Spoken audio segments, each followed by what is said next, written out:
The Dodgers now owe more than $1 billion to players who haven't cashed their biggest checks yet. And they're not stressed about it at all. This isn't reckless spending, it's a calculated power move that explains exactly why the rest of baseball can't keep up.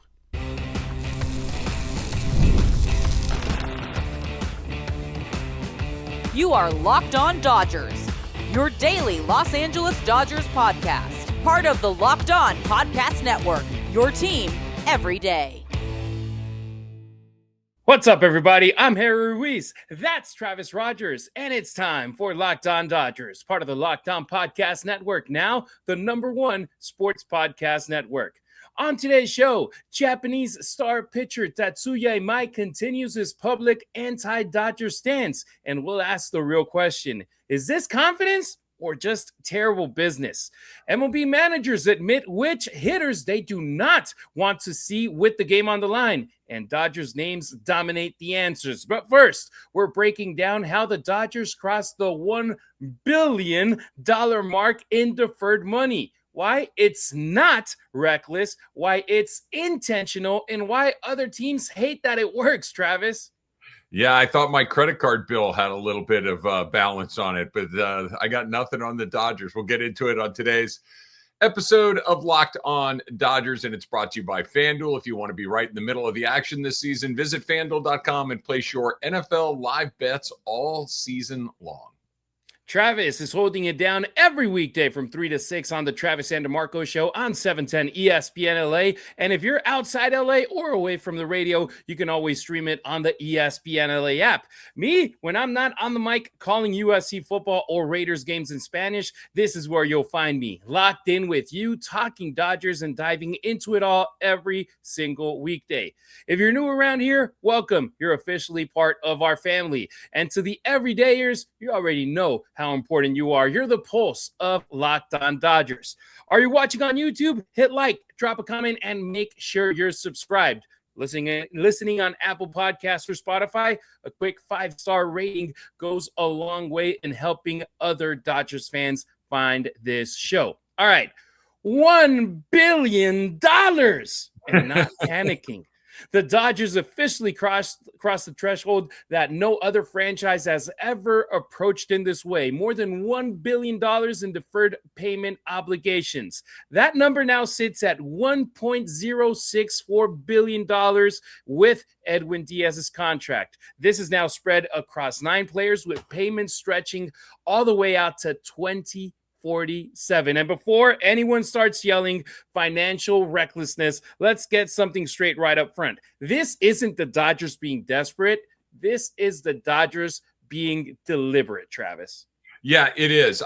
This is one of my favorite things to do because I think we lose track of how big these numbers are. Like when you talk about the $1.064 billion that they owe in deferred, the 0.064 is 64 million.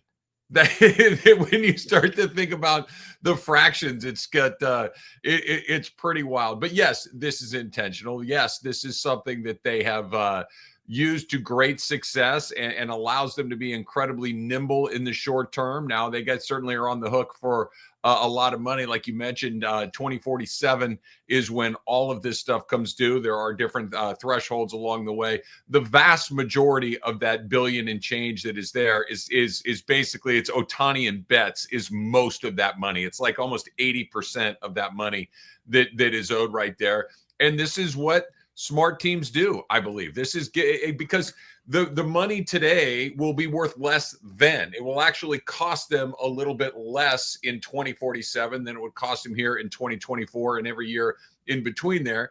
And I think more importantly, it frees them up to go do what they want to do. The reason that they have Mookie Betts and Freddie Freeman and Ohtani and Yamamoto and Blake Snell and right on down the line, Edwin Diaz took a good chunk of his money in deferred payments as well, is because they want to continue to win. They want to continue to be able to pay more guys, bigger numbers. And the way that they can do that economically is to stretch that out over a long period of time. It's like when you're watching that infomercial, right? Like 3 easy payments of $39.99.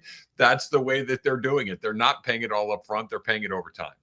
Yeah, and the key piece right here is I understand people who say it's like, well, the Dodgers can do it. And yes, because for every dollar of deferred money that you have in a contract, you got to have it aside in an account that you're good for that money. It's not like, okay, the Dodgers in 2030 and 2040 and 2046 will figure that out. Right now, we're good. No, they have to put that money aside and have it in an account where it's like, hey, we're good for this. Not it's not like a credit card where it's like they'll give you X amount of dollars and we'll see Harry Ruiz in the future figure that one out. The Dodgers, they have that money already saved for it, so they're good for that money. And right here, like we said, Edwin Diaz, he is a key piece to the puzzle, and that money won't fully clear until the late 2040s when it comes to deferred payments, when it comes to structured installments of payments. And right here, look at the names, Travis. Shohei Ohtani, Mookie Betts. Those are the top two when it comes to amount of money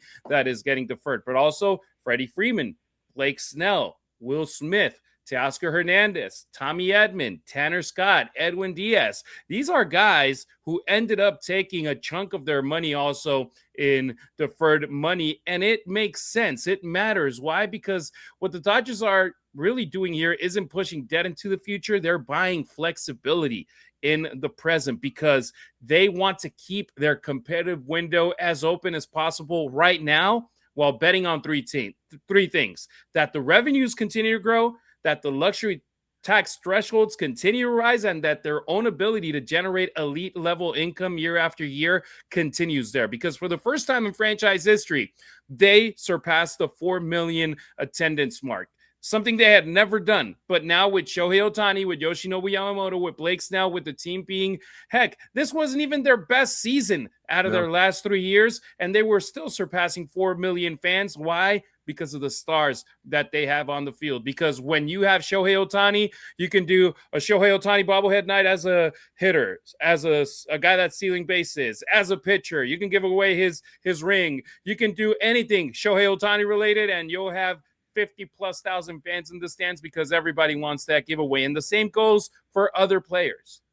Yeah, don't forget about the Shohei Ohtani bobblehead with his dog, right? There's an endless amount of Decoy that you can do with these guys along the way. And look, the everydayers, get ready to hear me say something that I have said many, many times in the past. But I think that the key to this entire system that they have set up is what Harry was just talking about right there, which is you have to continue to put a good chunk of this money back out on the field. Because if you're just doing this the way that Frank McCourt did this, which is to enrich yourself, which is to take money out of the team and put it into your own pockets, people will stop coming. People will stop putting 4 million butts in seats, and now all of a sudden the economics don't work nearly well enough.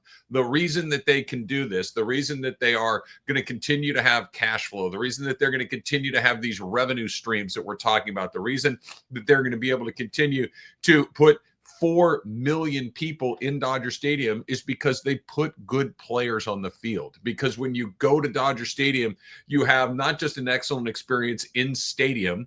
You know, anybody that's been there in the last couple of years, it's a totally different ride than it used to be, as being able to mix around and go walk all over the ballpark, go wherever you want. Before, it's, you kind of came in where you sat right there, and that was kind of it. You certainly couldn't get to the outfield. That was its own area out there.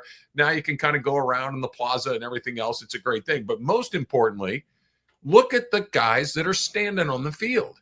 They're all premier talents, and people will pay premier prices to continue to see premier performance and premier talent. And that's what they've done. Don't get me wrong. I'm sure that those guys at the top of the food chain are doing really, really well for themselves, but they're not taking it all. They're putting a good chunk of it back out on the field. You're seeing the results, 2 World Series in a row, a roster full of players that every team in the major leagues would love to get their hands on.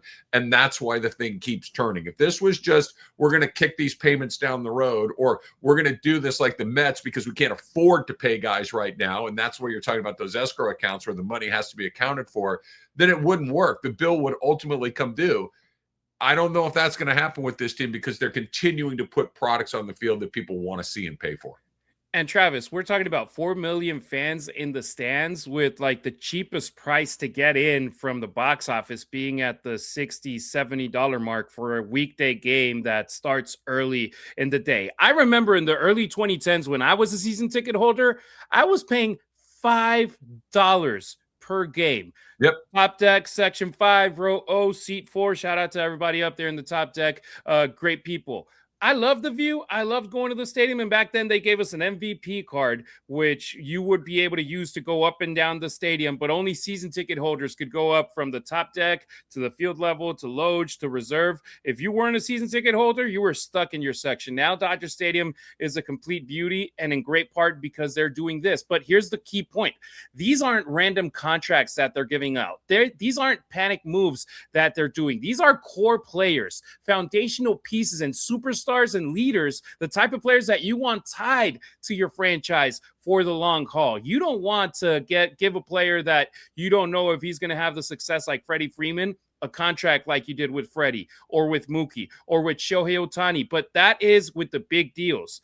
Now look, even with contracts with Teoscar Hernandez, where the team isn't breaking the bank. Tommy Edman, where the team isn't breaking the bank. These guys are also taking these kind of deals because it's helping the current team, the one that they're on, to get even more pieces for their success, to be like, okay, I already got 1 or 2 rings. Let's add more to this hand. Let's fill this hand with rings.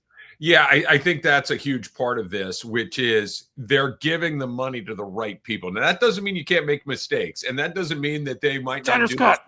Well, yeah, maybe. But this is one of these things that even Scott, as bad of a year he's had, in Dodger terms, the money they spent there, it's peanuts. It's not money that's going to make or break them. If the Ohtani deal went bad, that's a problem. If the Betts deal goes bad, it's a problem. If the Freeman deal goes bad, maybe a little bit less of a problem, but it's a problem. Yamamoto is a great example of this. These big bets that they're placing are hitting because we've seen in other places. Look, go check in with the Mets in a couple of years with Juan Soto. See how that's aging, right? Who knows? Maybe he's doing great. I don't think so. I don't think that's going to age all that well. They've placed really good bets on really good guys, and it hit. Like we talked about a couple of weeks ago, so why you got to be an everydayer and check us out every day. They've already cashed the check on championships. They went 2 for 2 with this group. Mookie Betts has gotten 3. Right? Some of their biggest bets have already hit in the sense that if they don't win anymore economically, and I even think, emotionally, we've gotten paid out, right? We got multiple World Series. I know we all want more. We'd love to see 3 in a row, but this isn't an angel thing with Albert Pujols. It's like, wait, you don't even go to the playoffs. That's not what this is. This was a good bet that is cashed, and I think everybody has walked away from this feeling really good about it.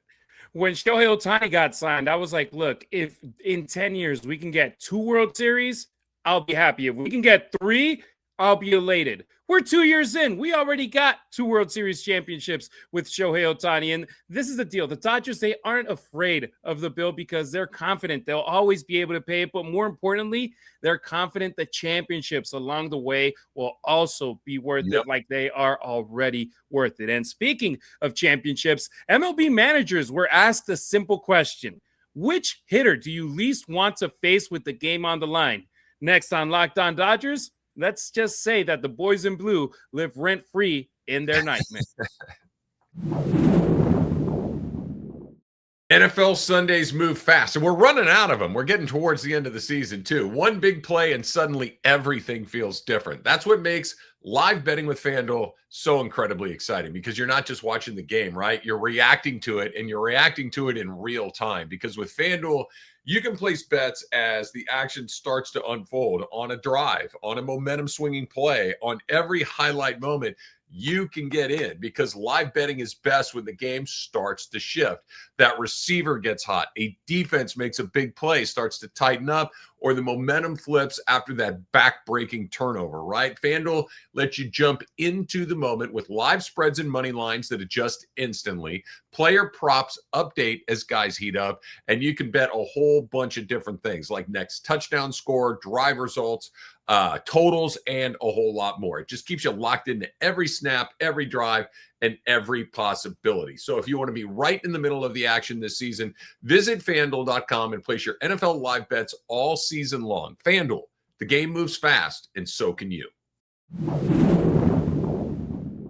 Thank you for making Locked On Dodgers your first listen of the day, and thank you for making Locked On the #1 sports podcast network. You already live your team every day. Now take it up a level and go ad-free. Join the Everydayer Club today and get Locked On Dodgers with no interruptions, member-only Discord access, and more. All for just $5 a month or $50 a year.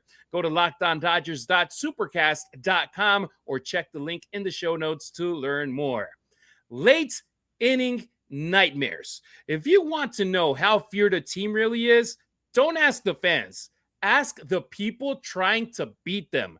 MLB managers were recently asked by ESPN which opposing hitter they least want to see step up into the box with everything on the line late in the game. And over and over and over again, the same team kept coming up. The Dodgers. Shohei Ohtani, Freddie Freeman, Mookie Betts. Different answers, same fear right there, Travis.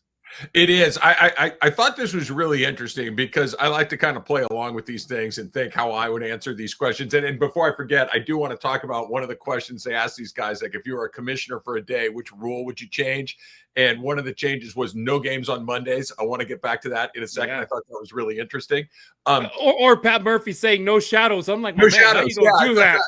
That was great. Murphy's crazy, by the way. He's fun to listen to. He's a lot of fun. So I'll just say this. I covered him when he was with the El Paso Chihuahuas, his first AAA manager job. And I remember his first interview after the inaugural game at Southwest University Park, and it was hilarious. He had in the background a book about a Chihuahua, and then a Chihuahua all swagged out. He's a character. I'm so happy he's doing good right now. Shout out to Pat Murphy. Yeah, I ran across him when he was the head coach at Arizona State a million years ago. So he's been around baseball for his entire life. But kind of going back to what we were talking about, that Shohei was an answer is not a huge surprise. But the other, I kind of want to talk about all three of these guys because Shohei, look, as a former pitcher, these are the things that I think about.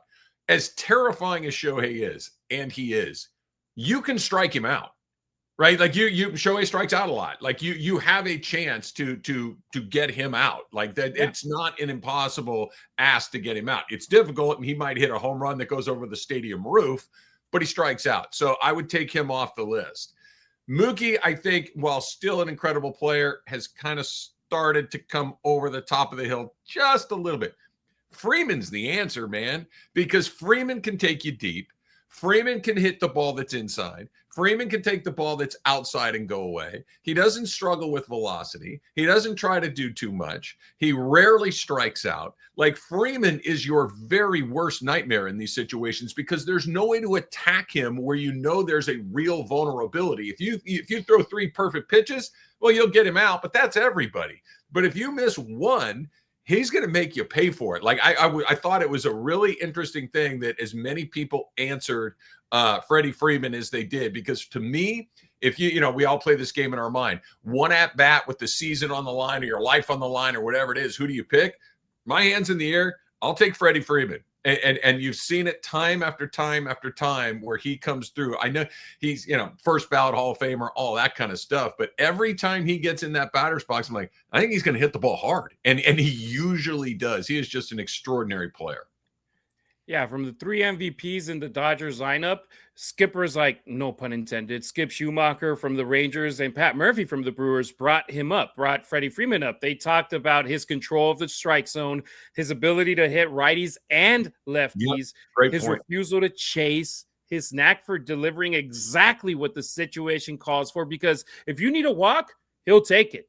If you need a single, he'll punch it through. You need a double, he'll find the gap. You need a walk-off grand slam because he can't run to first base, he'll hit that grand slam. Or if you're in an 18-inning game and all you need is a home run, he will get it. That's not luck. That's mastery right there. But Travis, you said you would take Freddie Freeman. Yeah. On the other side, there's other guys, of course, like Ohtani, like Betts. Warren Schaefer from the Rockies said, and I quote about Shohei Ohtani, he seems pretty clutch. But there's also those buts when it comes to like, okay, but he strikes out a lot, but you can make a game plan around him.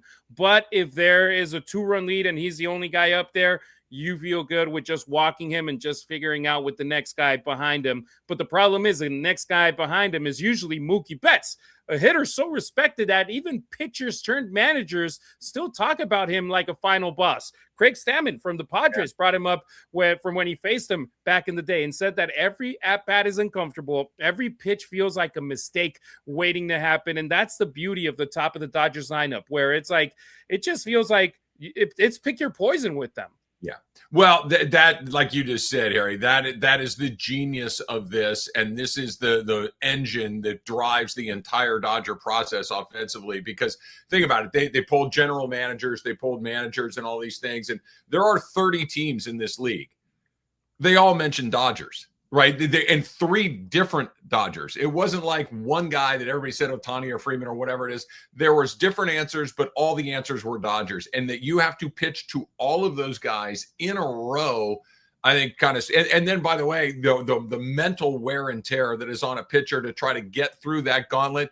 And then there's Will Smith or Max Muncy or Teoscar Hernandez or Tommy Edman or any of these guys. You know, Max Muncy's a 35 home run bat. And he's waiting for you after you've let your guard down a little bit. Good luck with that. Will Smith is a perennial all-star on a Hall of Fame path, and he's the guy that you're looking to get to take a deep breath. Give me a break. I mean, there is just no place to check out of this lineup, and it just speaks to why they've been as good as they have been.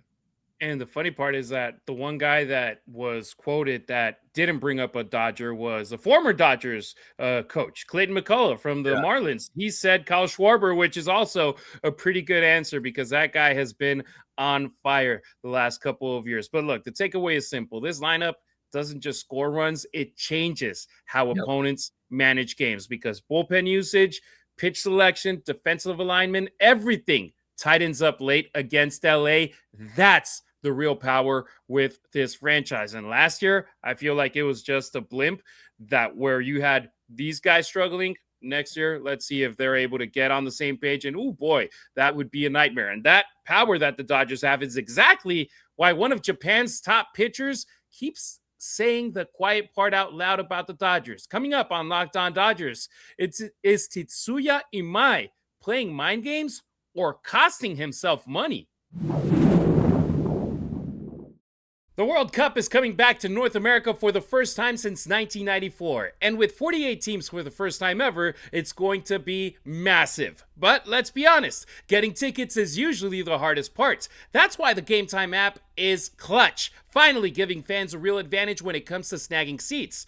Alerts for teams and matches make it easy to grab tickets the moment they drop instead of missing out. Portugal versus Colombia and Miami. Yes, please. Belgium against Egypt and Seattle. That's going to be a good one. How do you take the guesswork out of buying tickets to these World Cup matches and every game, concert, or event? With Gametime. Download the Gametime app, create an account, and use the code LOCKEDONMLB for $20 off your first purchase. Terms apply. Again, download the app, make an account, and use the code LOCKEDONMLB for $20 off. Swipe, tap, ticket, go. Download Gametime today.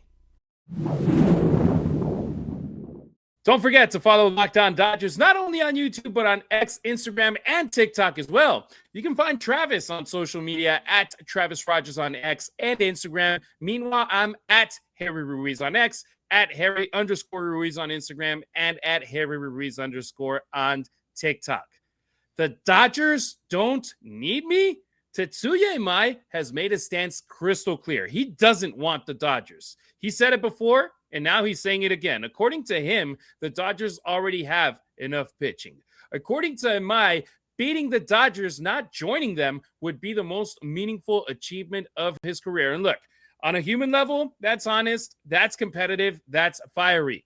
But from a business perspective, I think it's risky because free agency, especially international free agency, is all about leverage. The more teams involved, the higher the price climbs. And him saying that, Travis, I feel that it's costing him money. It may cost you money, Harry, but I'll tell you what, I love it.